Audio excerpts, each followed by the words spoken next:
I told you you needed a wife, but how can a man cradle his newborn in one arm while bearing his wife with the other? How many nights must he face the silence of an empty cabin, with only the baby's cry to remind him of what he's lost? And yet, could this unbearable sorrow be the very doorway to a I love told you he you never needed thought a he'd find wife. again? The air inside the ranch house smelled of ashes and sorrow. A cradle sat empty by the hearth, its wood still warm from the fire that had burned through the night. On the chair beside it, Thomas held the smallest of bundles, his newborn daughter swaddled in a blanket too thin for Wyoming's early spring winds. He cradled her against his chest, his rough hand trembling, as though afraid his strength might break her instead of keep her safe. They had buried his wife only hours earlier. The neighbors who came for the service had already gone back to their own suppers, their own lives. Silence filled the space where grief should have wailed. Thomas didn't weep, not yet. He only rocked slowly, his jaw clenched, his eyes fixed on the cradle, as if by staring hard enough he could will his wife's face back into the room. The door creaked open. Mrs. Abernathy, the matchmaker of Dry Creek, stepped inside without asking.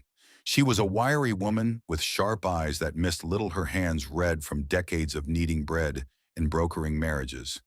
She looked at the baby first, then at the hollow man holding her. With no softness in her voice, she said, "I told you you needed a wife." Thomas lifted his head but said nothing. His silence was its own answer, part pride, part shame, part exhaustion that no words could cross. Mrs. Abernathy pursed her lips. "A ranch can't be run with one hand on a fence post and the other holding a baby. You'll wear yourself down before spring is out. There's a woman I know, Clara. Not young, not foolish. She's seen sorrow enough to know what staying means. You need someone like her, not another girl still dreaming of ribbons."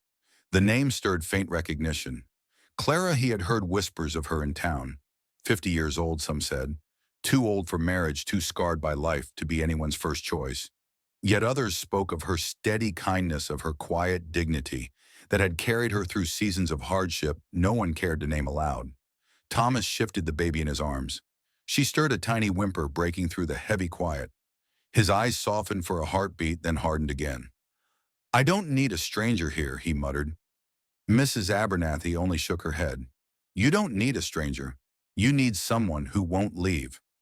She set a slip of paper on the table, a name scrawled in her neat pointed hand. "She'll be arriving on the next wagon from Laramie, whether you ask for her or not.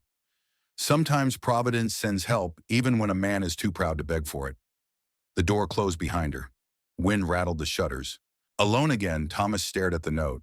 His pride told him to crumple it, to burn it in the hearth with the last of the day's kindling. But his daughter's cry rose again, fragile and insistent. He rocked her, whispering words he didn't believe. "I've got you. I'll keep you safe." But even as he said it, he knew one pair of arms would not be enough. And somewhere on the road, already turning toward Dry Creek, Clara carried her own battered suitcase, her own history of rejection and endurance. She did not know yet that her journey would lead her to a grieving man and his infant child. She did not know the weight of silence waiting for her inside that cabin, nor how her own silence would one day become its answer. For now there was only the rocking chair, the baby's thin cry, and the echo of Mrs. Abernathy's words that struck like a hammer against the wall Thomas had built around his heart. "I told you you needed a wife." One pair of arms was breaking under the weight of grief. But would another pair, scarred and steady, be willing to hold them both? The wagon creaked into Dry Creek as the sun sagged low, throwing long shadows across the empty street. Dust swirled in the fading light, clinging to Clara's worn skirts as she stepped down. She carried only a leather-bound case and a shawl patched more times than she could remember. 50 years had taught her to travel light, for much of what she once carried, hopes, dreams, promises, had already been stripped away. The townsfolk glanced at her with mild curiosity, the way people did when they thought they knew a story before it was told. She heard the whispers, "Mail-order bride, too old, too late." But Clara walked on with the dignity of a woman who had lived long under the weight of eyes that judged her and learned not to bow. It was Mrs. Abernathy who met her at the edge of the street. "You're Clara," she said, more a statement than a question. "He's waiting, though he won't admit it." Clara nodded, her lips pressed into a line. She had been told only the barest truth, that a widower named Thomas had lost his wife in childbirth, that he was left with a newborn, and a ranch stretched too thin for one man alone. What she had not been told was whether she would be welcomed or merely endured. The ranch house stood against the horizon, its roofline dark against the rising moon. When Clara stepped up to the porch, she paused. Light flickered through the window. Inside, a figure moved slowly, rocking. Her knock startled the silence. The door opened halfway. There stood Thomas, taller than she expected, his face lined deeper by grief than by age. His eyes flicked over her quickly, not with cruelty but with the caution of a man who had nothing left to offer. In his arms, the newborn stirred a faint whimper, breaking the still air. "I'm Clara," she said softly, her voice steady though her heart raced. Thomas hesitated, his jaw working as if to form words he could not quite reach. At last he stepped aside. "Come in." The house was small, its walls bare, but the hearth glowed faintly. On the table lay the slip of paper Mrs. Abernathy had left. Clara set her case down and crossed the room. The baby's cries sharp and thin but insistent. Without asking, Clara reached out. "May I?" For a long moment, Thomas did not move. Then slowly he placed the bundle in her arms. The child quieted almost instantly, her tiny face pressing against Clara's chest as if she recognized something familiar. Clara's throat tightened. She had never held a child of her own, life had denied her that. But her hands knew what to do, steady and sure. Thomas watched his brow, furrowed his breath, caught in the space between relief and shame. "She doesn't settle like that with me," he admitted, his voice rough. Clara looked at him, her gaze calm, unwavering. "That's because she knows she's safe. Children know." For the first time that night, silence felt less like emptiness and more like possibility. Thomas shifted his weight, his hands uncertain without the baby to hold. "You don't have to stay," he muttered, though something in his tone betrayed a wish she might. Clara adjusted the infant gently, her shawl draped over the small head. "I didn't come all this way to leave at the door," she said simply. In those words, a seed was planted, small, fragile, but alive. The baby stirred again, but her cries had softened into little sighs, as if she too understood something had shifted. And Thomas, for the first time since his wife's passing, felt the faintest crack in the stone wall around his chest. She had entered his house with nothing but a suitcase. Yet already she carried what he could not hold alone. But would his pride let her stay or drive her back into the night? The first days at the ranch unfolded with the rhythm of two people circling the edges of one another. Clara tended to the newborn with the quiet competence of someone who had spent a lifetime caring for others' needs, though rarely asked about her own. She rose before dawn, lit the stove, and boiled water for feeding bottles. She mended the torn curtains, swept the dust from corners, and sang lullabies so softly they seemed stitched from breath itself. Yet every act of tenderness carried a shadow. Thomas, though grateful in ways he could not voice, bristled under the weight of her presence. His pride wrestled with his grief, and together they made him restless. He did not like needing her. He did not like that the baby quieted at her touch more than at his. And most of all, he did not like the mirror she held up to his own helplessness. One evening, as Clara rocked the baby by the hearth, Thomas came in from the barn, shoulders tight with unspoken strain. "You don't have to do all that," he muttered, setting his gloves on the table. Clara glanced up. "Do what? Act like this place is yours," he said, his voice sharper than he intended. "You were sent here by others. I didn't ask for." He stopped short, regret already flickering across his face. The baby stirred at his tone, her little mouth quivering. Clara hushed her gently, her gaze steady on Thomas. "You didn't ask for me," she said softly, "but she needed someone. And so did you, whether you'll admit it or not." Thomas turned away, staring out the window at the barren stretch of land. His hands gripped the sill until his knuckles whitened. "I buried my wife not a month ago. Folks think a man ought to take another woman into his house, as if grief can be patched like a roof." His voice cracked. "I won't dishonor her by pretending I'm ready." Clara's eyes softened. She rose, carrying the child toward him. "Grief doesn't vanish because another heart steps close," she said. "It stays. But sometimes it grows room for something else alongside it." He looked at her, then really looked and saw not intrusion, but a woman who carried her own scars. The faint line across her temple from an old fall. The calluses on her hands, proof of years laboring for others. The calm in her eyes worn not from ease, but from endurance. Still his pride lashed out. "I don't want pity," Clara shook her head gently, "and I don't give it.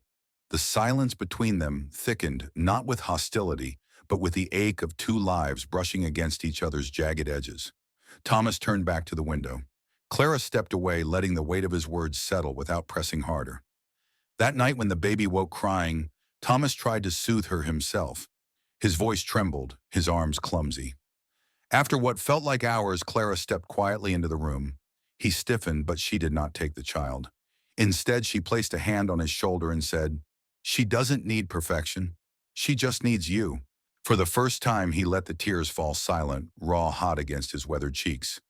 And Clara, though she did not move closer, stayed in the doorway until the cries softened, until the weight he carried felt just a little less alone. He was a man torn between the ghost of a wife he still loved and the living woman who stood quietly in his home. Could he find space in his heart for both grief and grace? By the third week, the baby began to thrive under Clara's care. Her cheeks filled out, her cries softened, and her tiny fingers gripped Clara's thumb with surprising strength. Clara moved through the ranch house as though she had always been there, humming, while sweeping baking bread that scented the air, folding Thomas's shirts with quiet reverence. But not everyone welcomed her presence. It began with glances at the general store in town. Clara had walked in with a list from Thomas Flower's sugar lamp oil, and the weight of silence followed her between the aisles. Two women near the counter stopped talking as she passed. One tilted her head toward Clara's back and muttered, "Already moved in, has she, poor widow heart, barely cold in the ground." The words burned, though Clara kept her face still. She knew how to hold shame without letting it show. But that night when she returned to the ranch, her hands trembled as she set the groceries down. Thomas noticed. "Something happened?" he asked. Clara shook her head, not wanting to lay her burden on him. But he pressed gently, his voice calmer than before. "Clara." Finally she met his gaze. "They think I came here to replace her, as if I bargained for your grief." Thomas's jaw tightened. He stepped closer, his hand hovering near hers but not quite touching. "You don't owe them an explanation." "But you do," she said softly. "They look at you wondering what sort of man brings a stranger into his house so soon." For a long moment Thomas said nothing. Then he turned toward the window, the baby's cradle in view. His voice was low, steady, but edged with pain. "I buried Sarah with half my heart. The other half has to keep living for her child. If the town can't understand that, let them whisper." Still, his words could not wash away the sting Clara carried. She was no stranger to being measured and found lacking. Her family had done it all her life. But here in this fragile new chapter, the judgment felt sharper, crueler. The next Sunday, Thomas insisted she join him at church. Clara hesitated, but he said firmly, "You don't hide from people who don't matter, not when you're in my home." When they arrived, the sanctuary's wooden pews creaked under the weight of eyes. Clara sat with the baby in her arms, Thomas on one side. Whispers stirred like dry grass in the wind. Yet when the hymn began, Clara sang softly, her voice trembling, at first then stronger. After the service, as they walked out, a man blocked their path. It was Harold Green, a rancher known for his bluntness. He tipped his hat toward Thomas. "Didn't think you'd bring company so soon." The air thickened. Clara lowered her eyes, bracing for Thomas's silence. But instead, he squared his shoulders. "This is Clara," he said, his voice carrying across the porch. "She's helping me raise my daughter. And without her, I don't know how I'd manage."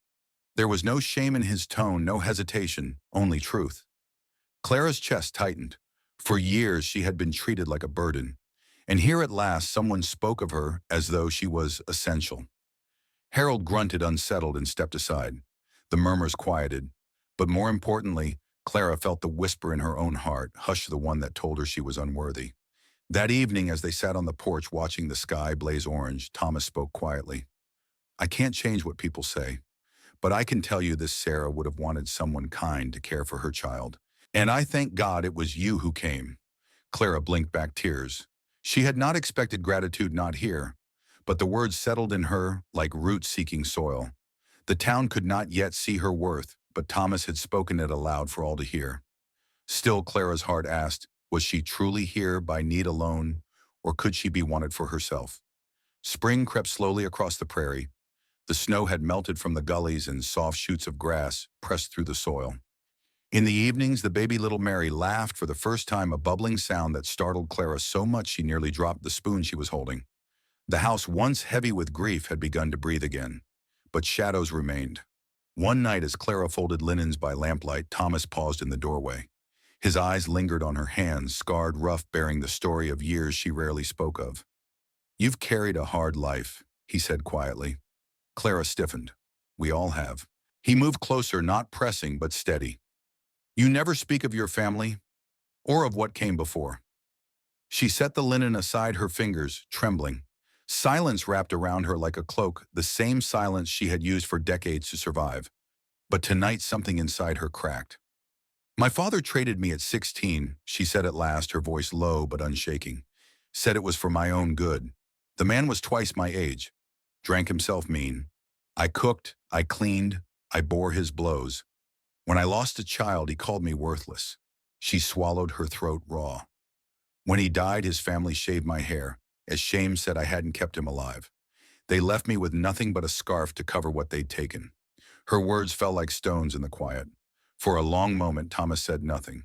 Then he knelt, his large frame lowering until he was level with her. Slowly, he reached for the edge of the scarf she still wore in the evenings, even though her hair had grown back. His eyes asked permission. Clara hesitated, then nodded. He lifted it gently. Beneath her hair was short, uneven, streaked with silver. Along her temple was a scar where clippers had scraped cruelly close. She braced for pity, or worse, disgust. Instead, Thomas's hand hovered as though he touched something sacred. His voice was a whisper. "Beautiful. Because it's yours. Because it's real." Clara blinked, breath caught in her chest. For 50 years, no one had said that. Not once. She tried to laugh, to push it away. "You don't have to comfort me." "I'm not comforting," Thomas said firmly. "I'm telling the truth." The baby stirred, then a small whimper from her cradle. Clara rose quickly, grateful for the excuse, but Thomas's words echoed in her chest long after. The next morning, Clara went to town alone for supplies. The same women were there, whispering as always. But when one of them muttered "shorn widow" under her breath, Clara did not shrink. She lifted her chin. She carried bread fabric, lamp oil, and dignity. That evening, as she returned to the ranch, Thomas was outside mending a fence post. He looked up when he saw her, sweat glistening on his brow. "Everything all right?" "Yes," Clara said simply. For the first time in years, yes. Her past had been named, her scars revealed. And instead of rejection, she had been met with respect. Clara's silence had been broken, her scars uncovered, yet instead of shame, she had found acceptance. But would this fragile peace hold when others sought to test it? The prairie had its own way of testing people, sometimes with storms, sometimes with silence, and sometimes with the return of old ghosts. It happened on a market day. Clara had gone into town again more confidently than before, her scarf no longer pulled so tightly around her head. Thomas had stayed back at the ranch, tending to fences with little Mary strapped against his chest. Clara was loading flour into her satchel when a sharp voice cut through the din of the trading post. "Well, look what the wind dragged back." She froze. The voice was unmistakable, her late husband's sister, Martha. The woman's face was lined with bitterness, her eyes sharp as broken glass. Behind her trailed two townsfolk, eager for drama. "I heard you were here," Martha sneered, stepping closer. "Parading yourself like some decent widow. Don't forget, we know the truth. You failed your husband. You were shorn for shame. And now you think you can live respectable among us." Clara's knees wobbled, but she gripped the counter hard. For a heartbeat, the years peeled away, and she was that frightened young bride again, head shaved, body trembling. But then she felt Thomas's words echo in her memory. "Beautiful. Because it's yours. Because it's real." She straightened. "You may speak your lies, Martha, but I carried that man's cruelty longer than anyone should. I cooked his meals, bore his fists, buried our child alone while he drank in the saloon. And when he died, you called me cursed instead of grieving." "That's your shame, not mine." Gasps rippled around the room. Martha's lips curled, but before she could answer, a familiar shadow filled the doorway. Thomas, broad-shouldered Mary, cradled in one arm, his presence as steady as the land itself. He walked forward without raising his voice. "This woman," he said evenly, "has kept my home alive. She has fed my child, tended my wounds, and carried herself with more strength than any man I've known. You will not speak against her while I draw breath." His words fell heavy, unshakable. The crowd shifted. Martha sputtered, then turned on her heel, storming out, her whispers trailing behind her. Silence lingered. Then one of the older women in town, Mrs. Whitaker, stepped forward. She placed a hand on Clara's arm. "We've been wrong to listen to gossip. I see now. You've built something good here, and you're welcome in this town." Tears stung Clara's eyes, but she didn't let them fall. She looked at Thomas, at the baby sleeping against his chest, and nodded. That night back at the ranch, the fire crackled softly. Clara sat by the hearth sewing, while Thomas rocked Mary gently. "You didn't have to come," she said quietly. "Yes," Thomas replied, eyes steady on hers. "I did, because you're not alone anymore." The words broke something inside her, but in the best way, like a dam giving way to water long held back. For the first time, Clara allowed herself to believe she was not only surviving, she was being defended, chosen, cherished. For decades, Clara had borne shame in silence. But now when the past tried to claim her again, she was no longer standing alone. Yet even with Thomas's strength beside her, would Clara find the courage to fully open her heart and claim the love she had long been denied? Spring unfurled across the prairie in slow, steady colors, green grass pushing up through frost, wildflowers scattering across the hillsides, and the creek's thawed waters murmuring again. On the Boone Ranch, life began to breathe easier. Clara rose with the dawn each morning, not from duty, but from a gentle eagerness. She tied her apron, humming softly as she kneaded bread, while Thomas brought in fresh milk with little Mary, perched happily on his hip. There was no grand declaration between them, only the quiet rhythm of lives stitched together day after day. One evening, Clara lingered outside longer than usual, watching the sunset sink gold into the horizon. The sky looked like it had been brushed with mercy. She folded her arms, remembering years when she had felt invisible, like a ghost in her own skin. Now here she was, seen, needed, held in a way words could never quite reach. Thomas joined her, his boots scuffing the porch, his presence as familiar as breath. He carried 2 mugs of coffee and set one beside her. For a long while they watched the land together in silence. Finally he spoke. "You know, I thought I needed a wife to keep the house, to mind the child. But what I found was more than I asked for." Clara turned, her eyes glistening. "And what's that, Thomas?" His voice was steady but soft.